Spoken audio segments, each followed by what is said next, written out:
On this episode of Doing the Most, we're making a cranberry braggot. Homemade brews and various how-tos, everything from mead to roast. Bake creation, fermentation, inebriation, doing the most. The ingredients for this cranberry braggot were 3 pounds of light liquid malt extract, 6 pounds of honey, 3 pounds of cranberry puree, an ounce of citra hops, a whirlflock tablet, pectic enzyme, 1 pound of maltodextrin, and half a pound of lactose. Recently, I'd asked David what he would brew if we were going to brew something seasonal, and he recommended we do a braggot with cranberry puree.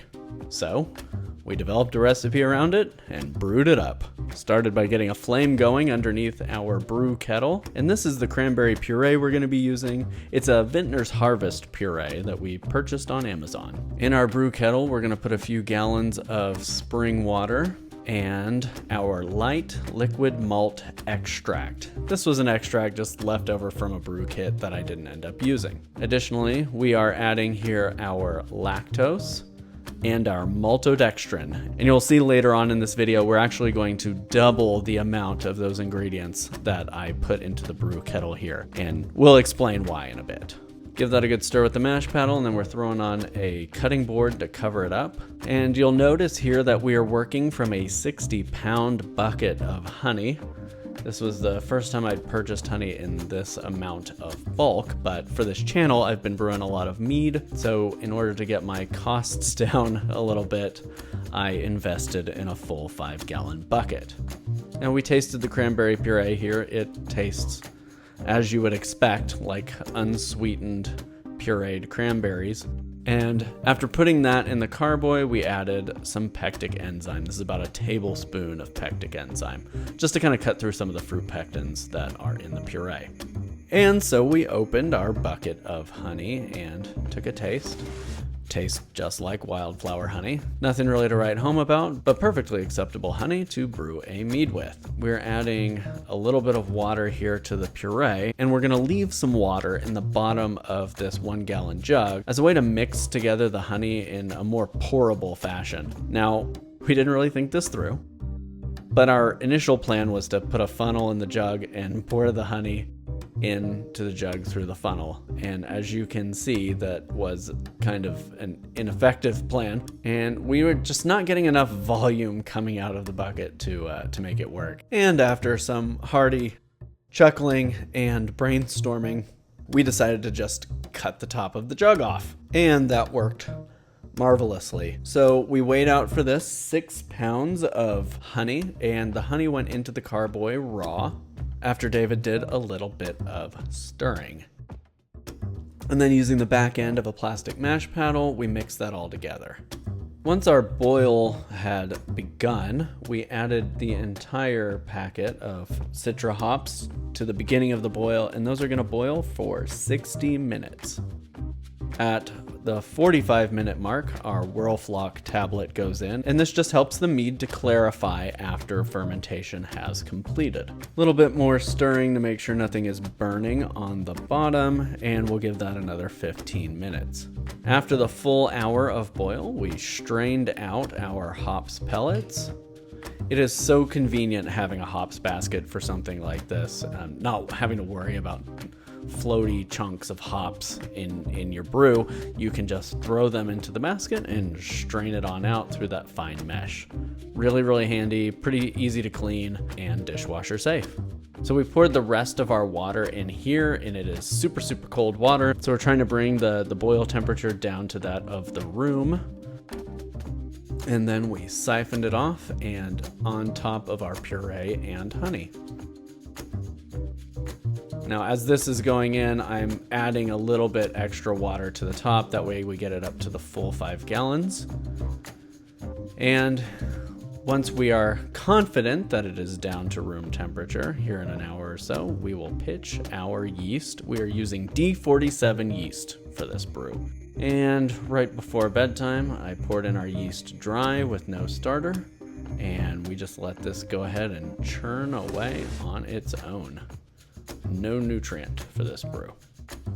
As you can see, once everything's settled, we were just over 1.060, probably in the 1.063 range. And the next day, fermentation had wonderfully kicked off and started foaming out of my airlock. Just over a week later, fermentation is complete, and look at that massive amount of junk that dropped to the bottom. We'll be racking off of that into a sanitized carboy on top of a Pikachu towel. It turned out a really nice color of kind of like a light amber red. Very pleased with that. And then, as usual, I am clearing this with Sparkaloid. Sparkaloid is mixed 1 tablespoon to about a cup of boiling water, mixed thoroughly and then poured directly into the must. Give it a little shake, shake, shake, and let it clear. This took about 2 weeks to drop completely clear. Here I was able to take a taste, and I was welcomed with a profoundly unpleasant flavor.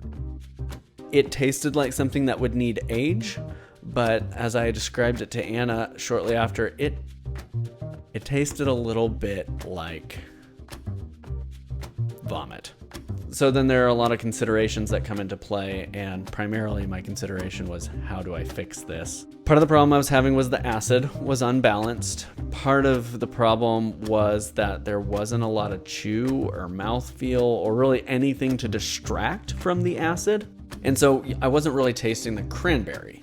So I knew that that needed to be offset with a little bit of sweetness. So here, after it had cleared, I decided to add some xylitol, which is a non-fermentable sweetener, as well as that additional maltodextrin and lactose that I discussed earlier. The hope is that the sweetness of the xylitol and the thickness and creaminess of the maltodextrin and lactose respectively would help salvage an unbalanced and kind of putrid tasting product. And again, I felt like that was mostly a balance problem, not really a flavor profile problem. And so it's trying to find those minor adjustments that would bring this up to the level of what one would consider drinkable.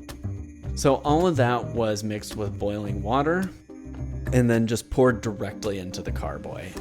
And all of these components, when mixed with water, turn basically clear. They are very soluble. So I wasn't super concerned about them clouding up the mead before I bottled it. And then bottling day came around, and I used 3.5 ounces of corn sugar, which is dextrose, to prime this. So dextrose, hot water, pour it in the bottom of the bottling bucket, and then bottle from the bottling bucket. The yeast in there will consume the dextrose, turn it into a little bit of alcohol, but mostly carbon dioxide, and that carbon dioxide will be used to give this a nice fizz.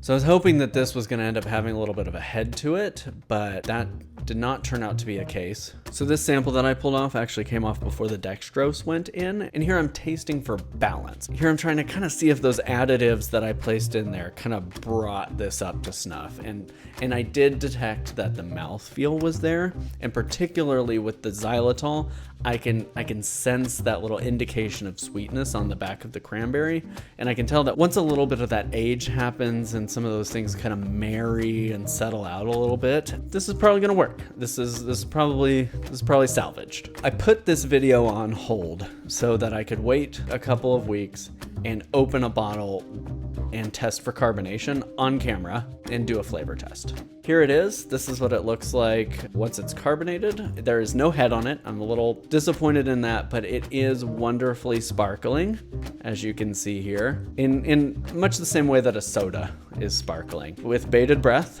I took a taste, and I do think that this is going to be really phenomenal by the time Thanksgiving rolls around. It's already feeling well balanced. It's kind of like a carbonated cranberry soda. It's really kind of wonderfully cranberry and not an overbearing way. You can get some of those honey notes in the background, which I think is really going to mature well. So I think by the holidays, by the time that Thanksgiving rolls around, by the time the leaves start changing colors, this is going to be really, really nice to go with like a turkey sandwich on hot rolls. I'm really into this. I would recommend to brew it, and and I would just suggest that adding that full amount of maltodextrin and lactose in the boil, and then maybe adding the xylitol when you add the dextrose on bottling day. Those are the things that I would probably change. But overall, very pleased with how this turned out. Thank you, as always, for watching. You can find us at doingthemost.org or on Instagram and Pinterest at doingthemostok. And let me know in the comments what you're going to be brewing for the holidays. See you next time.